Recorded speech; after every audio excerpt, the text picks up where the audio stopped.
Good job, guys, on that warm-up. Excellent job. I can see that you've been paying attention to Joanna's story when we were reading together. Now, I wanted to take a couple minutes before we jump back into the book to teach you two topics that I feel are very crucial to our speaking, reading, and writing abilities, okay? And to our listening, too, actually.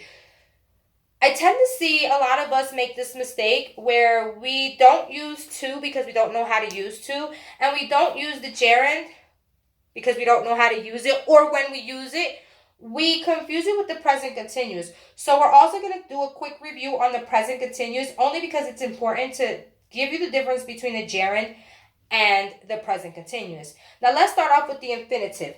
The infinitive is always going to be to plus a verb. So what follows after the to is the verb. Now, infinitive gives me a want or a need for something, right? So now if I'm looking at the infinitive as a subject, object, complement, keep those in mind, guys. Subject, object, complement. You're going to see this also in gerund, okay? These three. Once again, subject, object, complement. Okay, now let's use to the infinitive in the subject. You have to travel is exciting. What is the subject there? Now, a trick that I learned in 8th grade from Mr. Staples. I think I've told you this story before about Mr. Crazy Staples. He would tell me, okay, son, don't even get so stressed out. Just think about this. What is exciting? To travel. So then that's your subject. That is the main topic. And that's why you're going to start your sentence with the subject. To travel is exciting, because to travel is the main focus of that sentence, right? Then you go on to the object, and it says Henry wants to study English. It's expressing a want. Yes? I want to learn English. Henry wants to learn English. So, what's the object there? What does he want to do? What is the objective of English? What does he want to do? He wants to study English. There's an objective to it. It's an object. It's talking about this is what he wants or needs. He needs to study English. Let it be because he wants to be a teacher, or because he's in an English class and doesn't know what he's talking about, or he went abroad on like an exchange program and everybody speaks English except Henry, so he needs to learn English. He wants to learn English, okay? Then you have your complement. Henry wants a better job to pay off his student loans. I'm pretty sure we understand student loans here, right? Definitely. So, again, let's do the Staples method.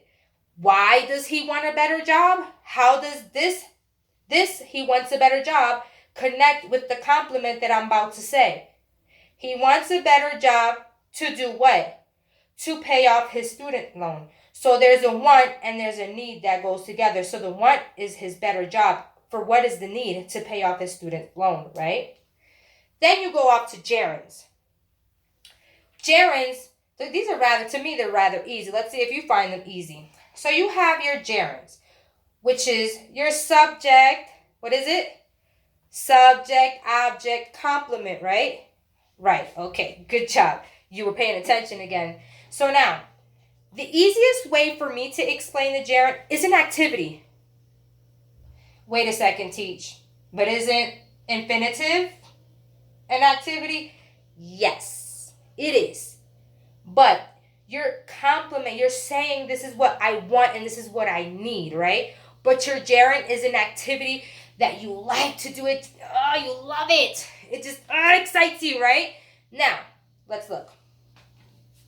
Reading helps students. Reading helps students. Reading helps students. What's the subject? What's the subject? The Staples method, right? What helps students? Reading. Okay, I like to read. Why? Because it helps me. It helps me do what? It helps me learn. So maybe if we did reading helps students learn. What helps them learn? Reading. That's your subject. Then you have your object, which is he enjoys reading in English class. Okay? So now, he enjoys reading in English class. What is the object? Staples method again, guys. What does he enjoy? Reading in English class. So what is the objective?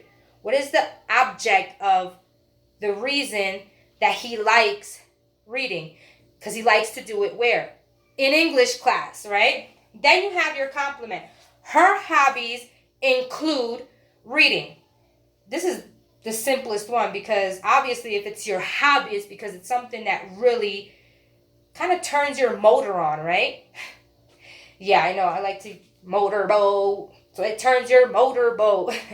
So you turn your motorboat on. So this is like what makes you, and it just, it brings me so much joy. So her hobby include, it's one of the many things that she likes to do, and that's her hobbies include reading. So the complement there, her hobbies complemented by reading, right? Now, present continuous.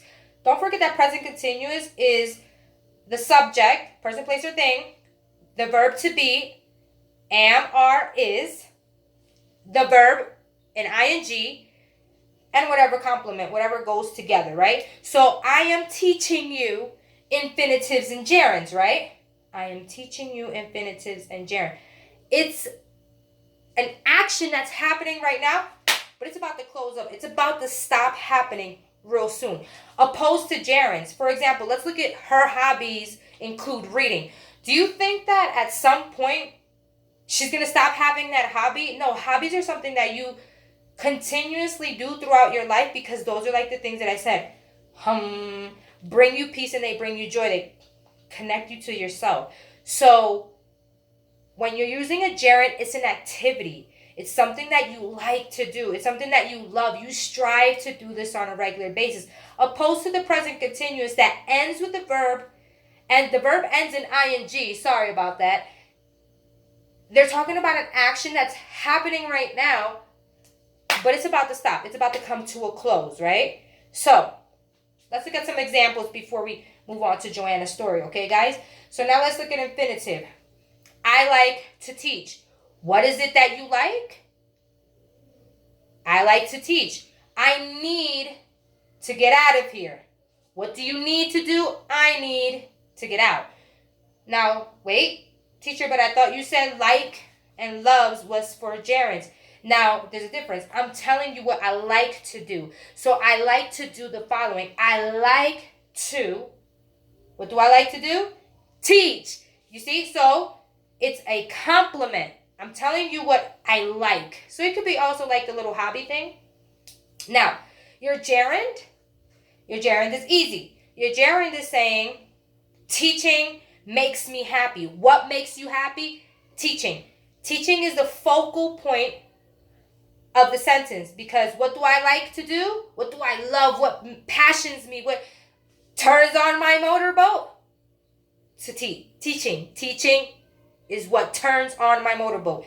And then your present continuous, I am teaching you infinitives and gerund. I am done teaching you infinitives and gerunds. I hope you understood. Let's grab our Joanna story. Bye, guys.